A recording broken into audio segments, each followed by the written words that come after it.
Assalamualaikum, selamat sejahtera. Today I would like to discuss about the part 147, approved training organization for aircraft maintenance license, accountable manager. So we'll be talking about who they are, how they will be qualified, and what are their obligations, and what are options to be the accountable manager. So what do we need to know? That is about the topic. What do we need to know about accountable manager? Because there are potential organization, there may be company are developing a new ATO, and maybe the current ATO is leaving, and the new ATO, the current AM is leaving, and the new AM is coming. So we need to really understand for the new company who will be the AM, and for the AM who are leaving for other greener pasture. When we want to bring in a new AM, we need to know who can we bring in. So first question will be, how do they exist? Where is the provision for them to be the accountable manager? Where is the requirement for the organization to have accountable manager? So you go to the Civil Aviation Authority of Malaysia Notice 1201, which is talking about Civil Aviation Authority of Malaysia Part 147 ATO, in particularly for the aircraft maintenance license. And they go to the notice. You go to para 5.2 with the title of personal requirements. So that is where we are able to see the requirement of the accountable manager. So you go to para 5.2a, approved training organization shall appoint accountable manager. Accountable manager, which they have to have the corporate authority to ensure the training commitment are carried out, whatever required to do the training are available, and ensuring necessary resources, the resources required to do the training, the facility, the personnel, the equipments, the training aids, everything should be available. And also the accountable manager should establish, promote safety and quality policies throughout the organizations. So that is the requirement for ATO, for the accountable manager in the CAM Part 147 or Notice 1201 paragraph 5.2a, and that is the appointment of the accountable manager, and this is the function of the accountable manager.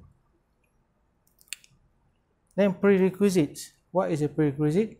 Because there's a word there, corporate authority, so there should be evident that this person who will be appointed as accountable manager will have the corporate authority.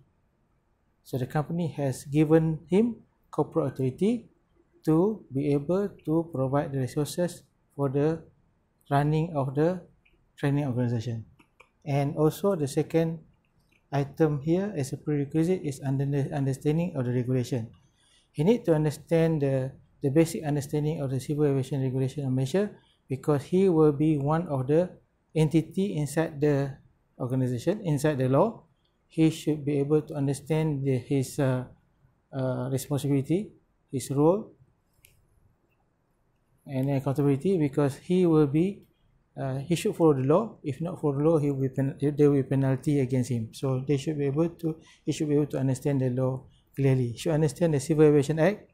He should understand the Malaysian Civil Aviation Regulation. He should understand at least it's also about the ATO itself, which is the Notice 1201. So the question, there's always a question. If you have a lot of money, you are establishing your own training school, you are just a financier, you are not technical person, can you be the accountable manager?